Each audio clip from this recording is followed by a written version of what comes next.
es un gusto estar frente a ustedes esta mañana. Godmorgen, det er en fornøjelse at stå foran jer her til morgen. Como entenderán, tengo un poco de frío. Som I kan forstå, så fryser jeg en lille smule. Vengo de Honduras. Honduras es un país muy hermoso que está en el centro de América. Jeg kommer fra Honduras, som er lige midt i Latinamerika, i Mellemamerika. Y estoy muy contento porque anoche y hoy ya me encontré con algunos daneses que conocen mi país. Og jeg er meget glad, fordi i går aftes, der gik jeg rundt og mødte nogle danskere, som faktisk kender Honduras allerede.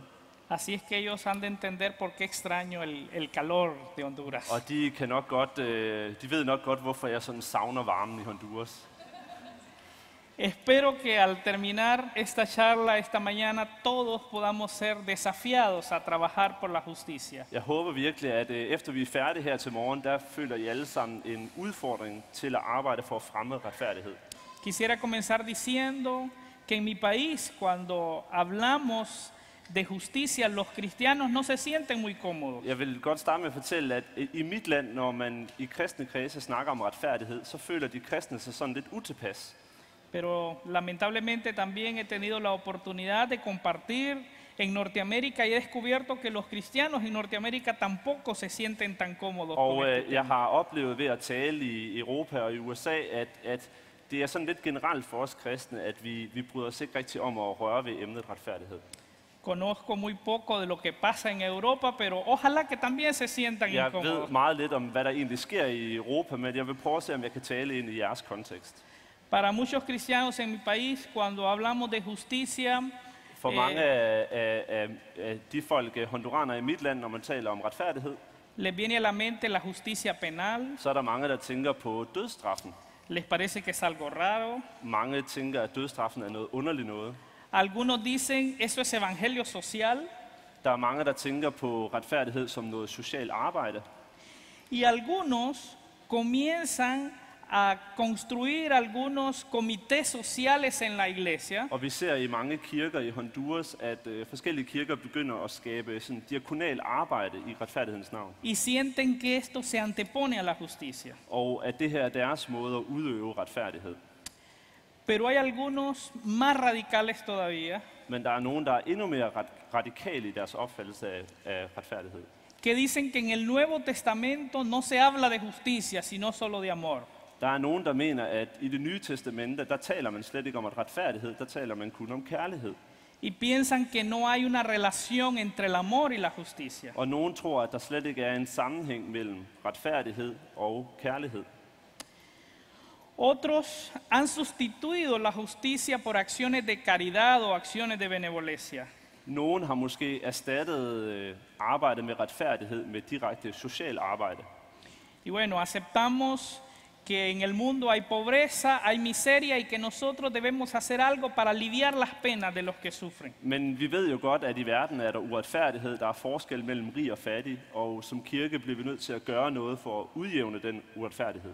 Sin embargo, desde mi perspectiva y lo que creo es que cuando se habla de justicia también se debe de procurar un cambio en lo que causa el mal. Men jeg tror på, at når vi taler om retfærdighed som kristne, skal vi ikke kun hjælpe dem, der er fattige, men vi skal også sørge for at ændre ved de strukturer, der skaber fattigdom. Y buscar ese cambio a veces no siempre es cómodo. Og promovere den her ændring i samfundet er ikke altid ufarligt.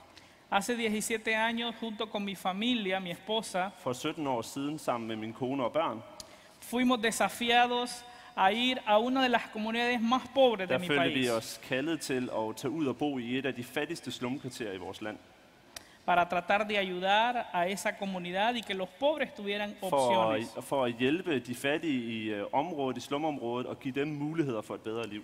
Las reacciones de nuestros amigos, de nuestra familia, no fue tan agradable. Og mange af vores venner i kirken, de undrede sig over, at vi havde lyst til at flytte hen til de fattige. Algunos dijeron, están locos, ¿cómo se les ocurre arriesgar su vida? I skøre i hovedet. Hvorfor vil I løbe en risiko og bo med de fattige? Podemos trabajar con los pobres, pero no es necesario que ustedes vayan a vivir en medio de ellos. Vi kan jo godt hjælpe de fattige, men behøver vi virkelig at tage ud og leve side om side med dem? Sin embargo, guiados por el Espíritu Santo y Dios, decidimos ir. Men vi følte et stærkt kald og Helligåndens vejledning til at flytte ud i slumkvarteret. 17 años después, damos gloria a Dios porque creemos que esa fue la mejor decisión que tomamos en nuestra Og vida. 17 år efter er vi bare Gud så taknemmelige. Vi føler, at det var den bedste beslutning, vi nogensinde havde taget. Pero hace 14 años, juntamente con otros amigos, decidimos crear una organización cristiana para Men trabajar for 14 år siden, efter vi var flyttet ud i slumkvarteret, beslutter vi os så sammen med nogle venner at starte en social organisation.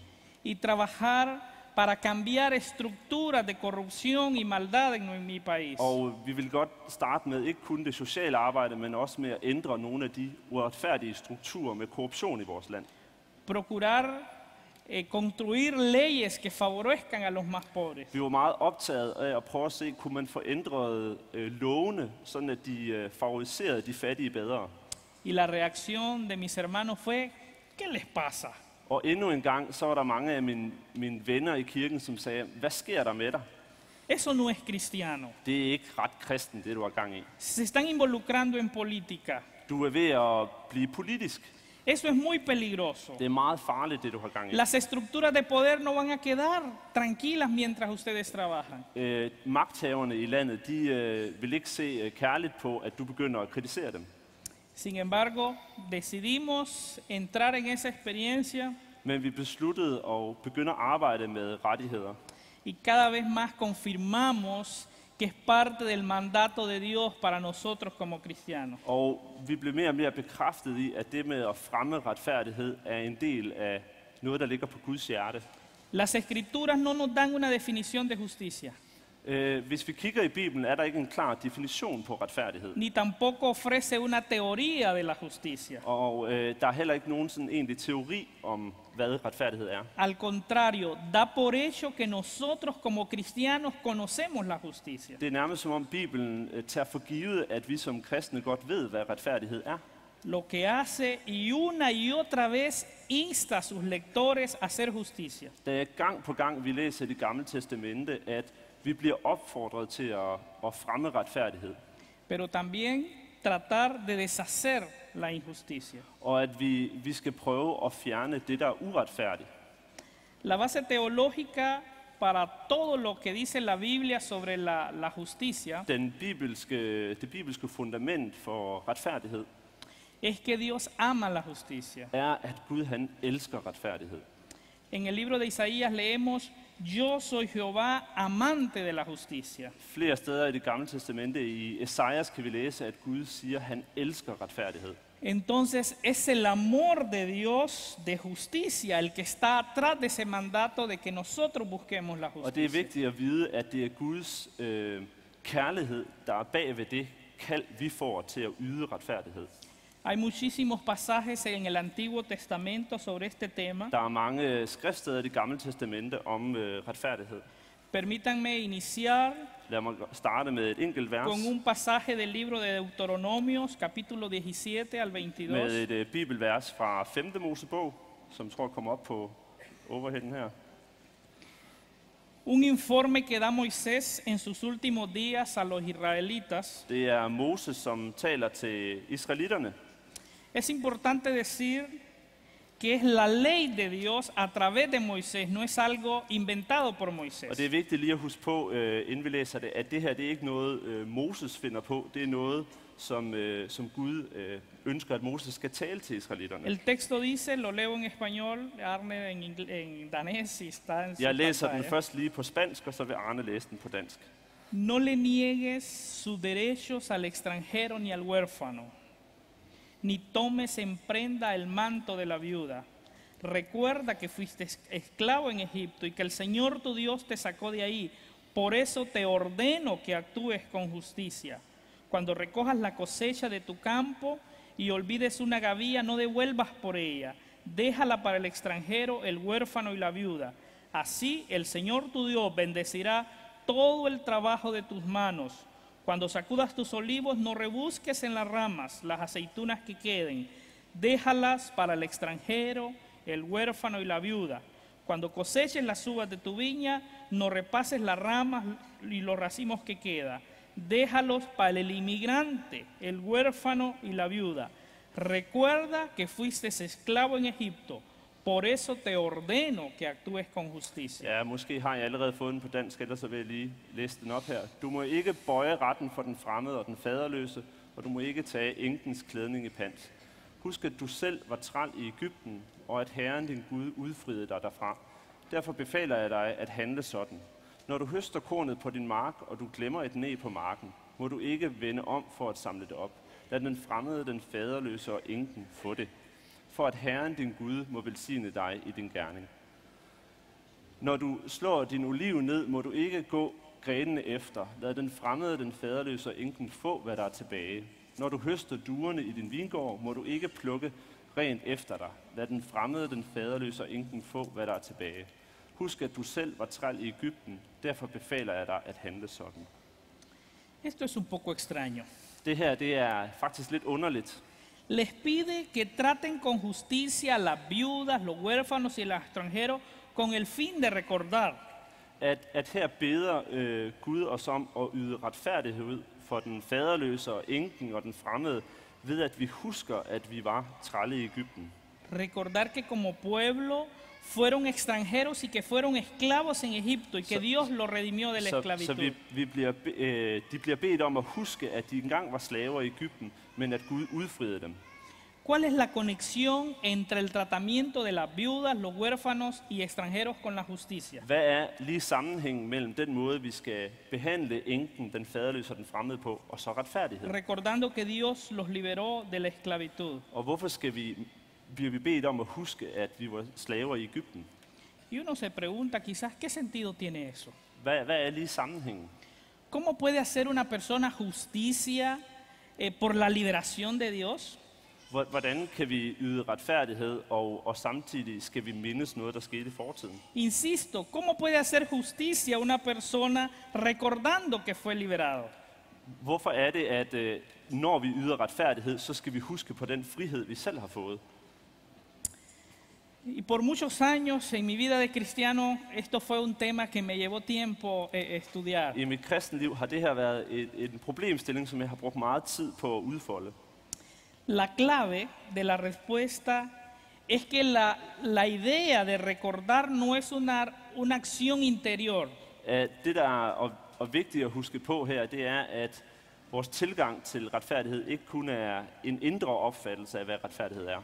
Es una referencia a un acto social externo de hacer algo como monumento. Vi bliver faktisk bedt om at gøre noget fysisk eksternt. At vi bliver bedt om at udvise en handling.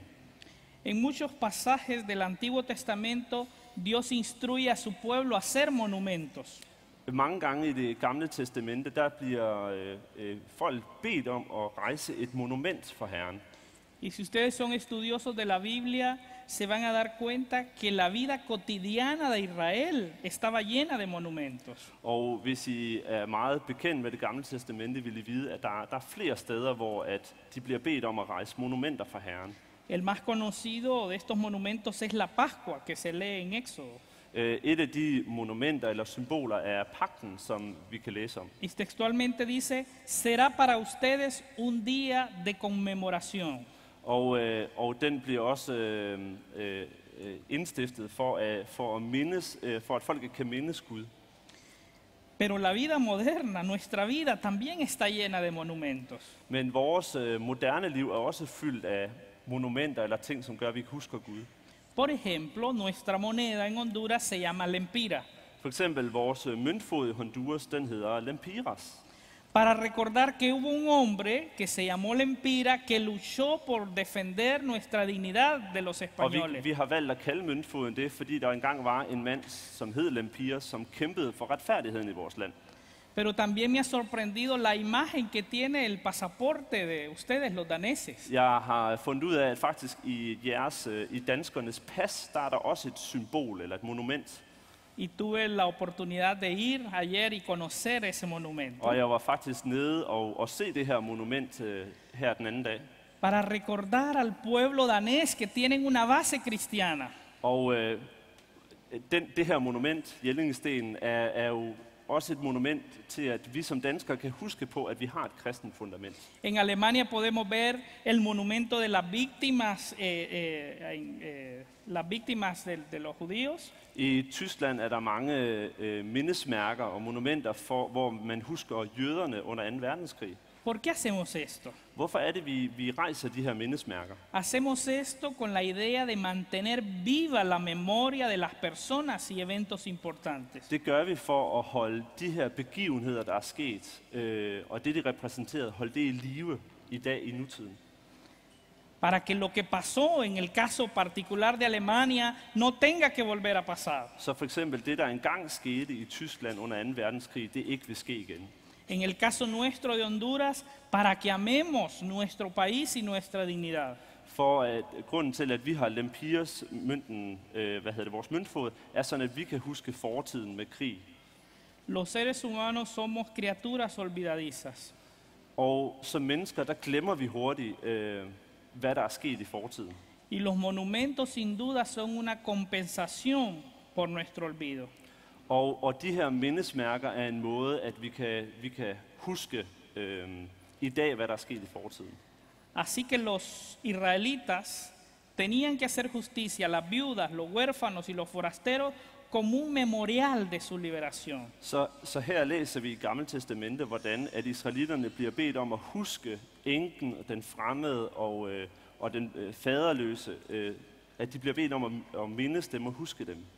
Y muchos se preguntarán, pero ¿por qué la justicia como monumento? ¿Por qué no otra cosa?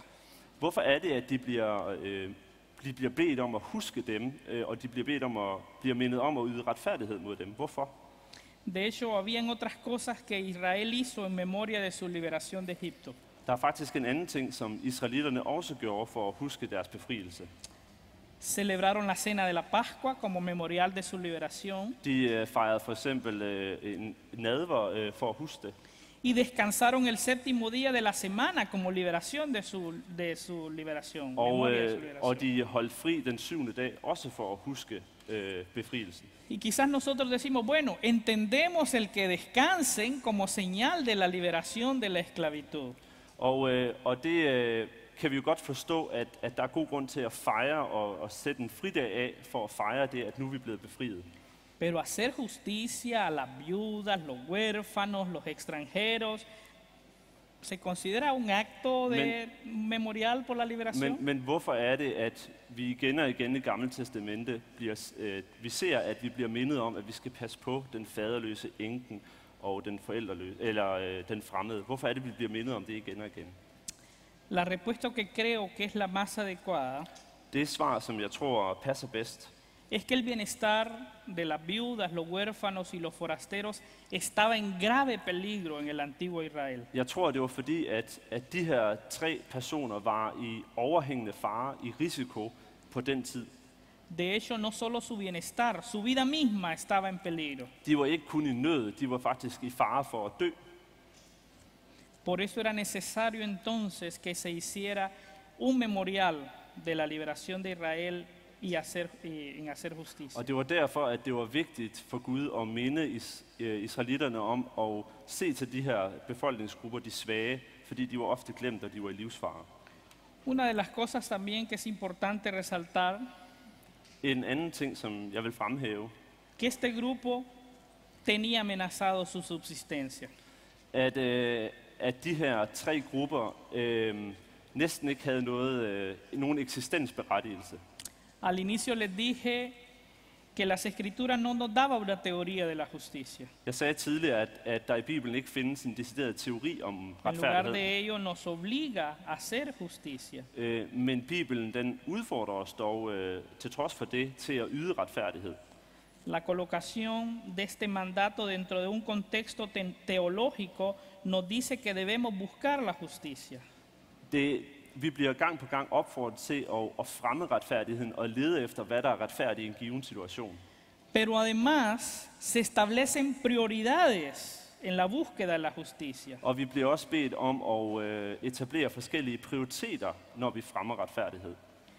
No sé si se fijaron bien en el hecho que en 4 ocasiones en estos 6 versículos Jeg ved ikke, om I har set, men der er flere gange i det bibelvers, vi læste her, El hacer la justicia estaba conectado con este grupo de vulnerables. at det var flere gange, at ordet retfærdighed hængte direkte sammen med de her svage befolkningsgrupper.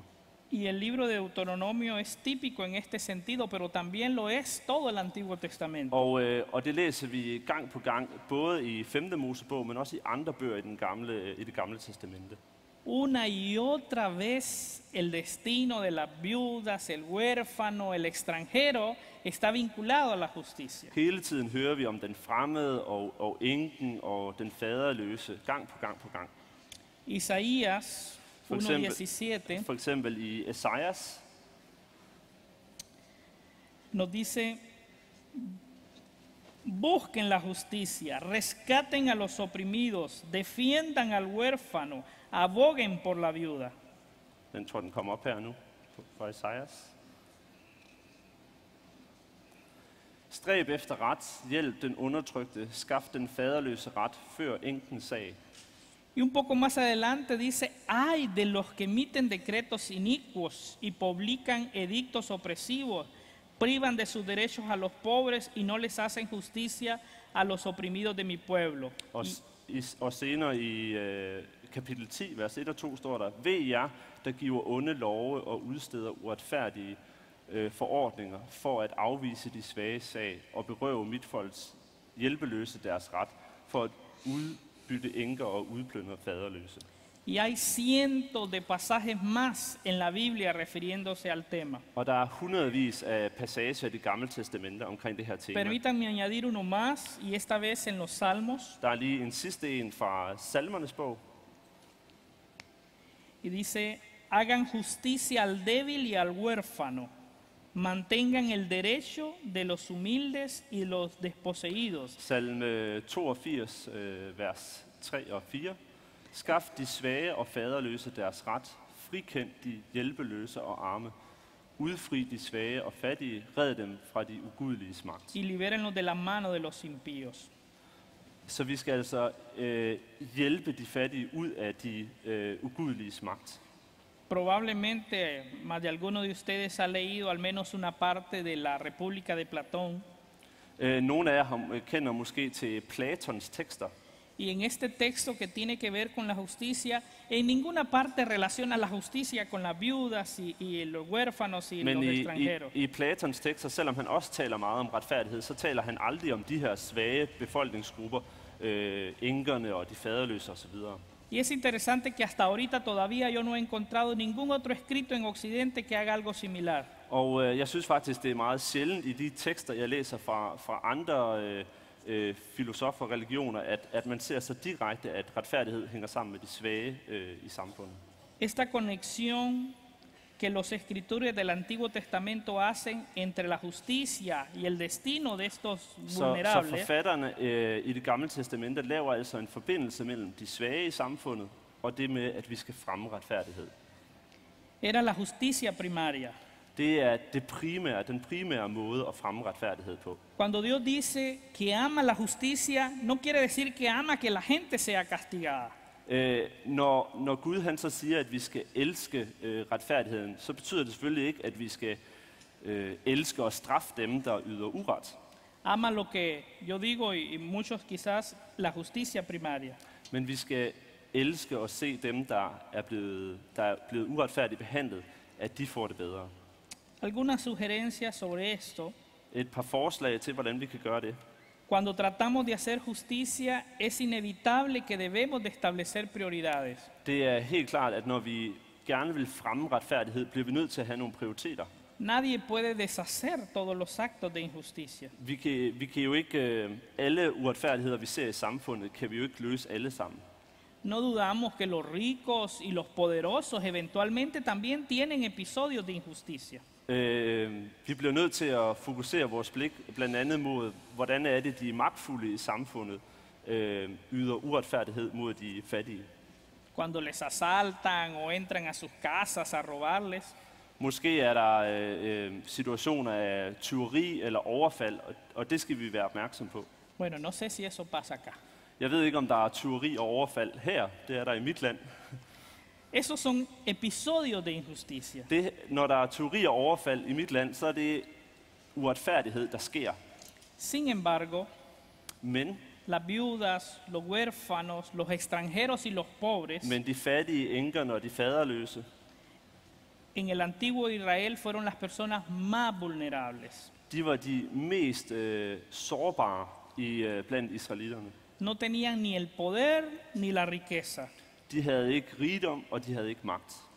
Ellos fueron lo que yo llamo el cuarteto vulnerable. De var de allermest udsatte af de udsatte. Su condición era una vida de injusticia permanente. Det var nærmest som om hele deres liv var et langt liv af uretfærdigheder. ¿Se dieron cuenta quizás que Isaías habla del cuarteto de los vulnerables como los oprimidos? I lægger måske mærke til også i Esajas, at han taler om, at de også er undertrykte. Y cuando hay oprimidos quiere decir que hay alguien que es opresor. Og det er klart, at når vi bruger udsagnordet undertrykte, betyder det også, at der er nogen, der undertrykker. Y esto entonces es lo que a mí me ayuda en mi trabajo diario en esta conexión de hacer justicia. Og det er det, der hjælper mig i mit arbejde med at fremme retfærdighed. Pero el salmista habla de ellos y se refiere, dice, líbralo de la mano del impío. Og i Salmernes bog kan vi, i det vers deroppe, kan vi se, at der står, at vi skal hjælpe med at tage de fattige fri af magthavernes hænder. No los describe como los infortunados solamente. Så de fattige her, de bliver ikke kun beskrevet som nogen, der er sårbare og fattige. Describirlos como desafortunados sería como sugerir que no hay nada que hacer acerca de su condición. Det bliver også beskrevet som om, vi bliver også nødt til at gøre noget mod eller for dem, som undertrykker dem. Más que hacer algo para alivianar un poco su condición actual. Med andre ord, vores opgave er ikke kun at sørge for at mindre smerten eller hjælpe dem i deres fattigdom. Y eso ha sido un poco mi experiencia por 17 años viviendo con una comunidad muy pobre. Og det er også det, der har været min erfaring i de 17 år, jeg har levet i et meget fattigt slumkvarter. Por ejemplo, Lad mig give et eksempel. los niños en mi país solamente reciben 100 días de clase.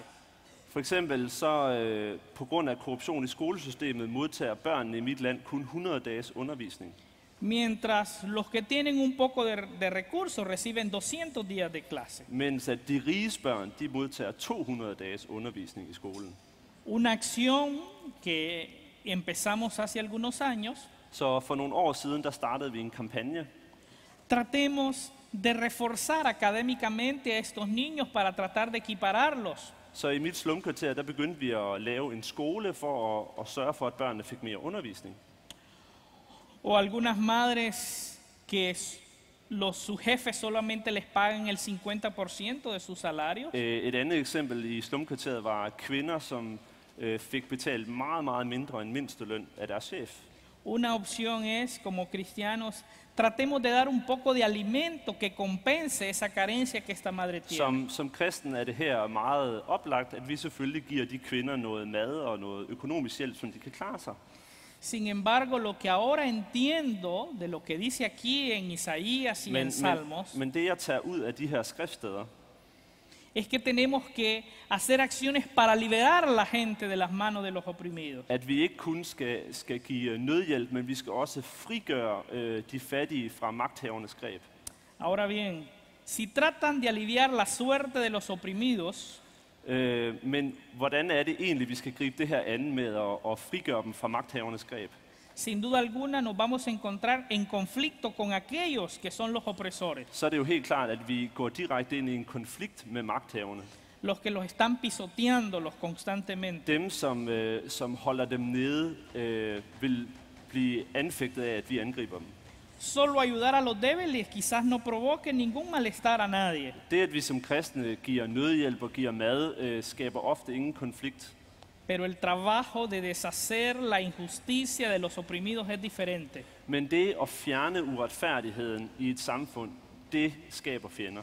Y la ira que eso puede desatar puede provocar incluso muertes. Og vores erfaring også, at i den kamp for retfærdighed, kan det også fremkalde død fra vores side. Hace algunos años con mi familia tomamos una semana de vacaciones en Honduras For nogle år siden, så mig og min familie, vi holdt en ferie i vores egen land, Honduras. y en nuestras vacaciones mi esposa comenzó a establecer una plática con un guardia de una empresa de seguridad privada. På ferien, der min kone, hun indledte en dialog med en guide, som var sikkerhedsvagt ved et turistattraktion. Y en la conversación este hombre le confiesa los actos de injusticia que Og constantemente sufre. den her sikkerhedsvagt begynder at åbne op og fortælle om, hvor uretfærdigt han bliver behandlet på sin arbejdsplads. Por ejemplo, For lo eksempel, obligaban a trabajar 96 horas cada semana for eksempel blev han tvunget til at arbejde 96 timer om ugen, y le pagaban menos del salario mínimo. men han fik udbetalt mindre end mindstelønnen. Cuando eran contratados los obligaban a firmar documentos en blanco.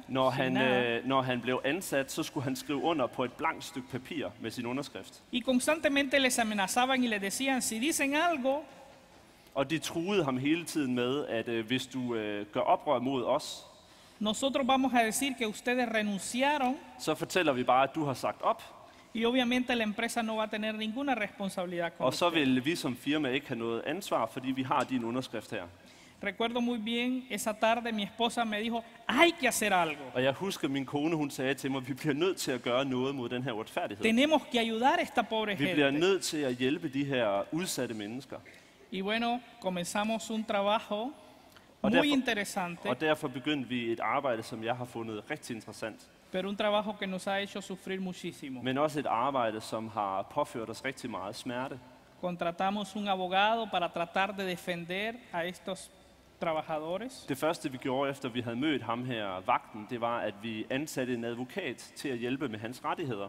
Vale la pena decir que en Honduras son más de 100.000 personas en esta condición. Og vi fandt ud af, at der var mere end 100.000 personer, der var ansat på de her betingelser, ligesom ham her, vagten. Y cuando los poderosos, que eran militares y políticos, Og når magthaverne, politikerne og forretningsfolkene, de så os gøre det her arbejde, los dueños de estas empresas, og især ejerne af det her sikkerhedsfirma, vieron que había alguien ayudando a que los trabajadores demandaran mejores tratos, når de så, at vi stille og roligt begyndte at hjælpe de her medarbejdere i deres arbejdsrettigheder, esto los incomodó.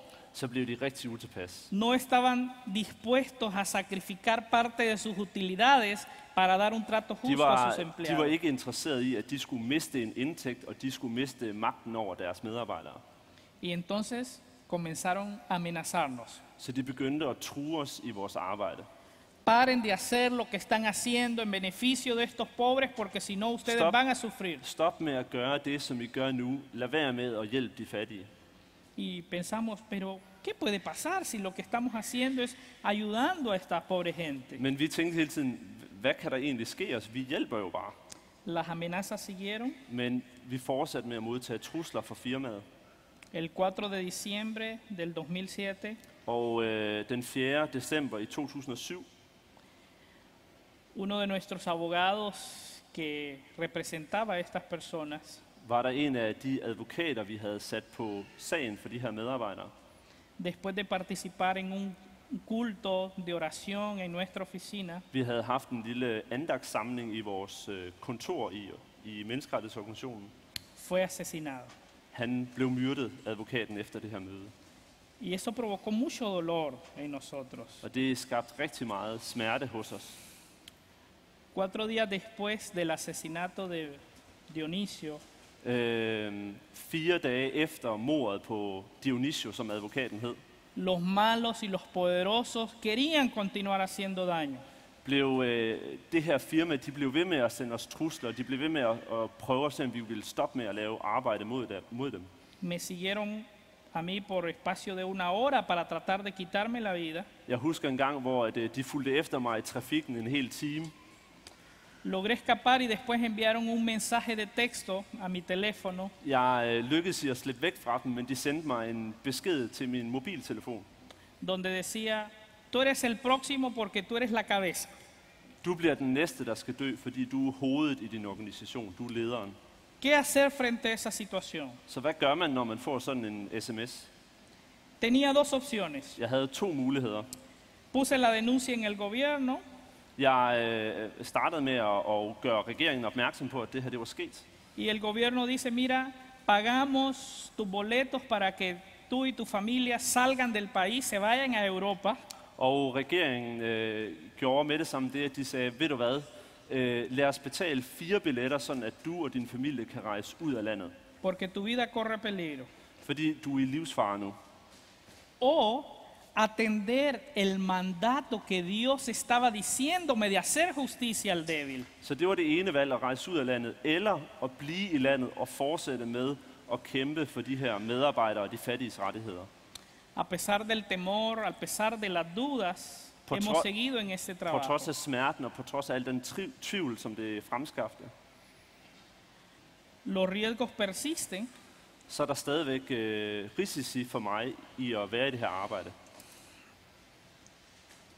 es muy difícil porque tengo que andar con una persona que me cuida todo el tiempo. Det er irriterende og hårdt, fordi jeg skal hele tiden have en bodyguard med, som passer på mig overalt, hvor jeg går. Porque las amenazas persisten. Fordi at jeg fortsætter med at modtage trusler i det arbejde, jeg gør.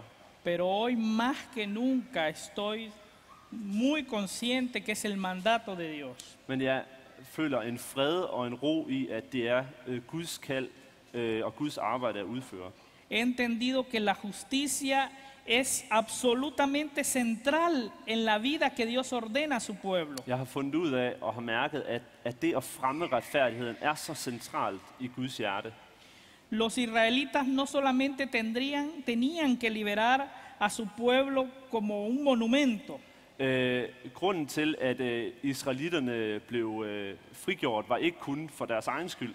como un memorial de su liberación, Og de blev ikke kun bedt om at minde deres egen frigørelse. sino que tenían que amar la justicia De blev bedt om at elske retfærdigheden og fremme den for andre. y tratar a los demás con justicia como una forma de imitar a Dios. Og at de skulle fremme retfærdigheden for andre som en måde at elske Gud på. Pero tú y yo, nosotros somos cristianos del Nuevo Testamento. Men du og jeg, vi er jo kristne, som mere måske kigger til det nye testamente. Y ahí es donde está el dilema. Og det er der, hvor vi har et dilemma.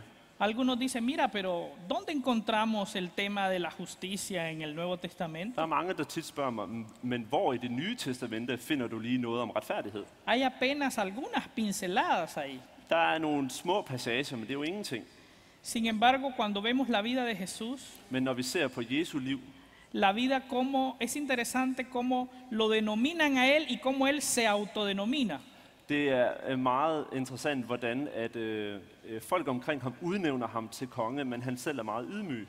Y cuando vemos eso nos damos cuenta que la justicia es un tema central del Evangelio. Og, men igennem hele hans liv finder vi ud af, at han stadigvæk gerne vil fremme retfærdigheden for de fattige. Es como tiremos la justicia hacia afuera y todo se deshace.